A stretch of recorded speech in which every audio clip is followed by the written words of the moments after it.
desde su perspectiva las cosas respecto a esta segunda vuelta. Dramática por momentos, ¿verdad? Ya les he dicho, todavía no tomen una decisión si no la han tomado. Espérense a fin de mes por lo menos, escuchen y miren los equipos técnicos, por ejemplo. Es una buena idea mirar, analizar, revisar. Vamos a comenzar el programa con el físico Modesto Montoya, que ya está con nosotros. Luego, repito, viene Eugenio de Medina. ¿Cómo le va, Modesto? Muy buenas noches. Bienvenido al programa. Un gusto tenerlo. Buenas noches, Jaime. ¿Cómo estás? Pues aquí, muy a la expectativa y muy interesados en conocer sus proyecciones y sobre todo el plan que tiene entre manos no solo usted, sino también la agrupación Perú Libre. Mi pregunta inicial sería, ¿qué lo llevó a creer en Pedro Castillo? O en todo caso, ¿cuál es la garantía para usted de que los compromisos que ha firmado y la voluntad manifiesta hoy o hecha pública hoy en Puente Piedra van a ser cumplidos si llega a ser presidente? Bueno, en primer lugar, la propuesta que tiene Pedro Castillo ya manifestada de manera permanente es poner a la ciencia en la educación, en la producción, para que nuestro país empiece a ser realmente menos dependiente. Eso lo he escuchado desde el inicio de su campaña. Pero también debo señalar que es nuestra propuesta que tenemos hace ya 30 años en el Encuentro Científico Internacional, que se lleva 2 veces al año. Y le voy a dar una noticia, Jaime, de que son periodistas. Una gran proporción de los que asisten a los encuentros científicos internacionales, que son científicos, ingenieros, pero hay una gran proporción de profesores, de maestros, de colegios, escuelas, y son ellos que han llevado a su líder sindical, Pedro Castillo, esa idea de la ciencia y la tecnología, porque ellos todos los años, 2 veces al año, están allí escuchando a los científicos, aplaudiendo y demandando un Ministerio de Ciencia y Tecnología. Claro. Vemos que esa es una propuesta antigua y para mí era totalmente natural, en cierta manera, defender nuestra propuesta que él ha adoptado. Y por supuesto, es necesario comprender, que todos lo comprendan también, que nuestro país no va a ser realmente independiente si seguimos solamente exportando piedras, materias primas, minerales, porque si solamente dependemos de eso, las empresas internacionales vendrán con sus técnicos, vendrán con sus máquinas y solamente quieren técnicos aquí en el Perú para arreglar sus máquinas. Y nos impondrán todo tipo de condiciones y como nosotros no podemos vivir sin minerales, vamos a estar sometidos a sus designios. Eso es bien comprensible porque de acuerdo a la historia que hemos vivido ya desde los años 90 nos ha sido clarísimo. Mira, en el año 90, en los años 80, nosotros promovimos la tecnología y el señor Fujimori adoptó esa palabra y dijo tecnología, honradez y trabajo. Me nombró a mí presidente de la Comisión de Transferencia del ITINTEC, este ITINTEC que hacía investigación para la industria peruana. Sí. Pero cuando tomó el poder, nos dijo que ya no había que fortalecer, como nosotros lo proponíamos, los institutos industriales, sino había que cerrarlos, esos institutos. Ahora, y sin cerró duda... el ITINTEC, que yo propuse que lo fortaleciera, lo cerró el Museo de Ciencias. Y eso porque las influencias internacionales no les interesa que tengamos ciencia. Y ahora, también ocurrió con Ollanta Humala. Usted acuérdese que Ollanta Humala también propuso un Ministerio de Ciencia y Tecnología, pero luego hizo una hoja de ruta que le obligaron a las empresas que ya conocemos quiénes son. De acuerdo, permítame, la palabra Modesto. ciencia y tecnología, de modo que esa es nuestra propuesta antigua. Así es. Y Pedro Castillo lo ha tenido en la primera y también en la segunda vuelta, o sea que él se mantiene. Permítame hacerle una pregunta. En lo que respecta a la ciencia. Permítame preguntarle, justamente hablando de Pedro Castillo, sus críticos y sus opositores comparan un eventual gobierno suyo, un eventual gobierno de Perú Libre, con Venezuela o con Cuba. Pero para usted, que es físico nuclear, amante de la ciencia y de la tecnología, ¿con qué país se compararía en cuanto a ciencia y tecnología? Bueno, nosotros nos comparamos, por ejemplo, con Singapur, con Corea del Sur, con Finlandia, que apostaron por la ciencia y tecnología. Acuérdense que Singapur en los años 60, 50 era un país totalmente dependiente, nadie lo quería, nadie lo quería, ellos pedían que se anexe a alguien más fuerte, nadie lo quería, pero hoy tiene una alto, digamos, unos ingresos fenomenales, ¿no? Corea del Sur era tan pobre que nosotros, incluso más, en los años 60, y puso la ciencia y tecnología. Yo sé que históricamente fue el presidente de Estados Unidos, al ver Corea del Sur destruida, le dijo, ¿qué quieres que hagamos por ti? Pídeme lo que quieras. Y se sorprendió al presidente norteamericano que en lugar de pedir miles de millones de dólares, él dijo, enséñenme a hacer un centro de ciencia y tecnología.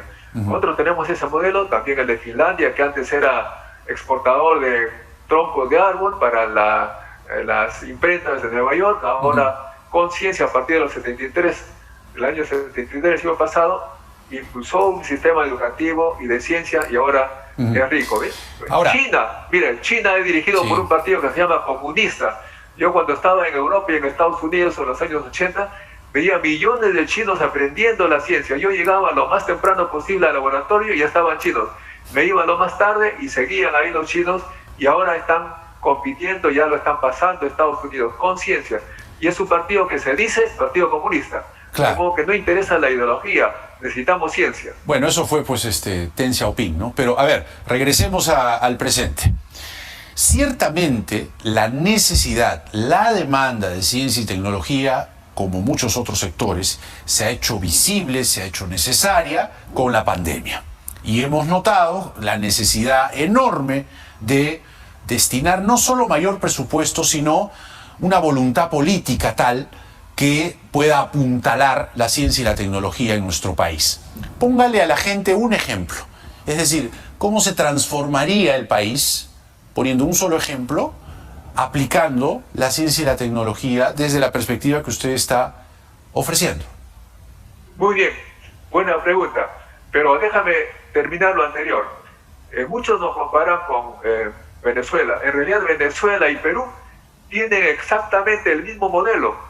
Es el modelo primario exportador, solamente que Venezuela depende de un solo, que es el petróleo, que su precio se dividió entre tres, hace 10 años estaba por las nubes, ahora está por los suelos, y nosotros, menos mal que tenemos pues, una variedad increíble de minerales, y los minerales están súper preciados, los precios están por las nubes, por eso que nos permite decir que cualquiera que sea el gobierno ha habido una reducción de la pobreza, no por la gestión de esos gobiernos, sino porque los precios han subido, en primer lugar. Ahora, un ejemplo. A ver. Si usted tuviera en las universidades una política de ciencia y tecnología seria, las universidades tendrían profesores de primer nivel, bien pagados, buenos estudiantes, buenos investigadores, entonces las empresas internacionales van a venir a invertir en conocimiento, dando proyectos a los universitarios, a los profesores y alumnos para ayudarles a producir cosas de alto valor, con valor agregado, elevado, así como lo hacen actualmente las empresas internacionales que se van a Corea del Sur, a China, a invertir en conocimiento. Dado que hemos abandonado, o los gobiernos han abandonado la ciencia y la tecnología, ningún empresario va a invertir en conocimiento cuando los científicos se han ido, están fuera. No les dan trabajo. En la universidad donde yo trabajo, en la UNI, hace 6 años que no se ha nombrado un nuevo profesor. Los jóvenes que quieren egresar tienen que volver por donde vinieron porque no hay trabajo, no hay una política de ciencia y tecnología. La ciencia y tecnología hace ricos a empresarios, a obreros, a técnicos, a todos. La ciencia une al país y se hace rico y se hace justo. Claro, no pero en este caso el hombre apasionado, profesional, incansable de muchos años es usted. ¿Quiénes lo acompañarían en este proyecto, que no es poca cosa? Y además, a usted el señor Castillo le ha asegurado, le ha garantizado voluntad política para emprender estos proyectos que, repito, son difíciles de hacer, no se han podido hacer en muchos años en el Perú. Bueno, yo converso permanentemente con los científicos porque soy coordinador del Encuentro Científico Internacional. Le voy a dar un par de ejemplos. Mi amigo físico de la UNI y ahora en la Cayetano Heredia, Mirko Simic, que es el que está tratando de obtener la vacuna peruana. Usted conoce muy bien eso, ¿no es cierto? Sí. En una entrevista que yo le hice, está grabado, y dice, el CONCITEC ha tenido que rascar la olla con lo poquito que le dan para apoyarnos en nuestro proyecto, lo cual agradezco, pero no es suficiente. Hemos tenido que buscar empresas extranjeras para ver si nos apoyan para que la vacuna peruana sea una realidad, para colocar millones de vacunas en el Perú y no estar dependiendo del exterior. Es un ejemplo, por ejemplo, que tenemos en Mirko Simic, un científico que necesita de un presidente que lo apoye para obtener una vacuna peruana, y no solamente estemos haciendo fiesta cuando vienen vacunas del avión del exterior, sino hagamos fiesta cuando salga nuestra primera vacuna hacia el exterior. ¿Con Castillo se haría o se empujaría o se impulsaría una vacuna peruana? ¿Es lo que nos está diciendo? Le pongo otro ejemplo más. Tenemos un físico, José Solís, de la UNI, que ha inventado un tejido antivirus, antibacteria, con nanotecnología. Tiene un grupo de científicos muy importante, y está ahora en coordinación con una empresa privada, productora de textiles, para producir tejidos para los hospitales, las enfermeras, etc. O sea que los pocos científicos que están acá hacen esfuerzos, pero no tienen el apoyo del Estado de la manera como debe ser. Por supuesto, CONCITEC hace un trabajo formidable, pero le dan tan poquita plata que, bueno... ¿El tema es entonces plata? ¿El tema es dinero? Porque justamente, también... ahí voy. Ahí voy. Déjeme preguntar. Porque lo que usted propone es el Ministerio de Ciencia y Tecnología. CONCITEC ha venido haciendo lo suyo. ¿No sería mejor darle más presupuesto a CONCITEC? Porque hay quienes dicen que un Ministerio de Ciencia y Tecnología podría ser más burocracia. Bueno, me hace sonreír a usted porque, bueno, le explico, mire. En primer lugar, los presupuestos se deciden en el Consejo de Ministros. Sí. Y hay la famosa frase conocida en todo el Perú, que es: el que parte y reparte se lleva la mejor parte. Y como el CONCITEC no tiene asiento en el Consejo de Ministros, le dan las migajas para que, como dice Mirko Simic, rasquen la olla y dar un poquito. Mire usted, para el COVID, el CONCITEC tuvo 6 millones de soles para repartir entre todos los peruanos. 6 millones de soles. Eso le dan a un solo peruano en Estados Unidos para él, para su proyecto personal. Ahora, respecto a la burocracia, que usted me hace, muy buena pregunta, porque esa siempre es la desventaja que dicen, ¿no? Sí. Pero lo que pasa es que el ministerio que estamos proponiendo es más bien para eliminar burocracia. Me explico. Tenemos 16 institutos, y en cada instituto, un poco exagerando, hay 4 científicos. Eso se puede ver en el CONCITEC, la base de datos. Hay 4 científicos y una burocracia increíble. Un ministerio de ciencia y tecnología podría fusionar esos institutos y no habría 16 presidentes, 16 directores ejecutivos, claro, administración, etc. O sea, es más burocracia con esos 16 consejos. Se eliminan y se crea el ministerio. Y se ahorraría mucho dinero en burocracia. Entonces este ministerio sería el único que gestione un instituto o 2 institutos. Y además no se trata de crear un ministerio con nueva gente. Puede ser el CONCITEC que se eleve a ministerio y por supuesto sin un empleado más. Por otro lado, Jaime, tú debes, bueno, no sé si no tienes por qué saber, hay como unos 150 fondos que reparten plata, sectoriales, y con cada uno con su burocracia. Sí. Basta con un solo fondo, ahorra burocracia y tienes, ahorra burocracia y tienes más plata para la investigación. O sea, sin aumentar un sol ya podríamos ser más eficientes.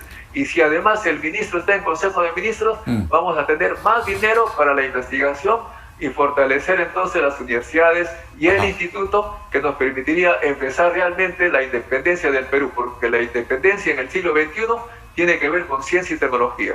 Usted me ha dicho que CONCITEC para el COVID recibió 6 millones de soles, si mal no recuerdo. Bueno, en una convocatoria que yo vi, decía 6 millones de soles para repartir entre todos los que van a concursar. Una pregunta sería, en un Ministerio de Ciencia y Tecnología, ¿cuántos habría recibido?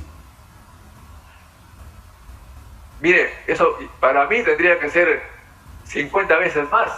Por ejemplo, para lo que requiere Mirko Simic para su proyecto, son varios millones, creo. O sea, no 300 millones de soles. Pero más de millones de dólares, ¿no? Para hacer escalamiento y poder producir la vacuna. Pero Concitec no los tiene. De modo que, mire, nosotros invertimos en el Perú 0.1% del PBI en ciencia y tecnología. Eso, grosso modo, hace unos $150.000. $150.000 se lo reparten 10 investigadores en universidades promedio en Estados Unidos o en cualquier país más o menos desarrollado. O sea que, y eso significa migajas para la ciencia. Con eso no se puede hacer gran cosa. 0.1% del PBI. ¿Cuánto sería en un gobierno de Pedro Castillo? Bueno, eso no va a ser un aumento pues del día al otro. No, por ejemplo, él dice 10% para educación, 10% para salud. Lo ideal en el largo plazo sería el promedio de todos los países, promedio 2%. Pero eso es en el largo plazo, pero tiene que ir 2%. Escalonado. Pero iba a ir escalando, porque tenemos que traer científicos, cada científico va a requerir más presupuesto del extranjero, hay que tener una carrera al investigador para poder atraer a los talentos que están haciendo plata para otros países del extranjero, y a medida que van viniendo, hay más proyectos y se va aumentando, y llegar en el mediano o largo plazo a 2% o más, porque se requiere... Usted Israel, sería... por ejemplo, Israel tiene como 5%. Ah, sí, bueno, ¿no? Sí, es otra cosa. Pero, ¿usted sería el ministro de Ciencia y Tecnología, por ejemplo, o está pensando en otros...? Bueno, no estaría nada mal. Mire, yo no estoy buscando ningún ministerio, ni tampoco me lo han propuesto, solamente mi propuesta tiene, como te digo, 40 años. Yo estoy más bien para que el ministro de Ciencia y Tecnología sea un joven de 40 años, con mucha fuerza, con mucha pujanza y que pueda batallar en esta vida. Suena el nombre de Edward Málaga, ¿no? Fuerte. Por ejemplo, Edward Málaga, yo he conversado con él, pero tiene pues el problema que está en un partido un poquito, me parece, medio raro, porque quien manda ahí es Julio Guzmán, que ya prácticamente yo lo siento que está un poquito bajo la tutela de Julio Guzmán, que no lo deja salir, y por lo menos intenta no dejarlo salir. Espero que Edward salga y sería para mí un ministro de Ciencia y Tecnología ideal, efectivamente. Modesto Montoya, integrante del equipo técnico de Perú Libre con nosotros. Gracias, Modesto, que tenga usted muy buenas noches. Y acuérdate, Jaime, que te envié un video que no me lo has pasado, donde en el 2005 ¿Qué pasó? fui el primero que inició la famosa frase ahora, sin ciencia no hay futuro, que tú lo has hecho viral. Así es, y precisamente entre otros con Edward Málaga también, y con Raghi Burgum y toda esta generación de científicos jóvenes muy notables. Pero va el crédito para Modesto Montoya. Él fue el que colocó hace 16 años aquella frase que hoy, durante la pandemia sobre todo, se ha viralizado. Muchas gracias, Modesto. Que tenga usted muy buenas noches. Hasta pronto. Gracias a ti. Hasta la próxima. Muy bien. Modesto Montoya habla de ciencia y tecnología hace décadas.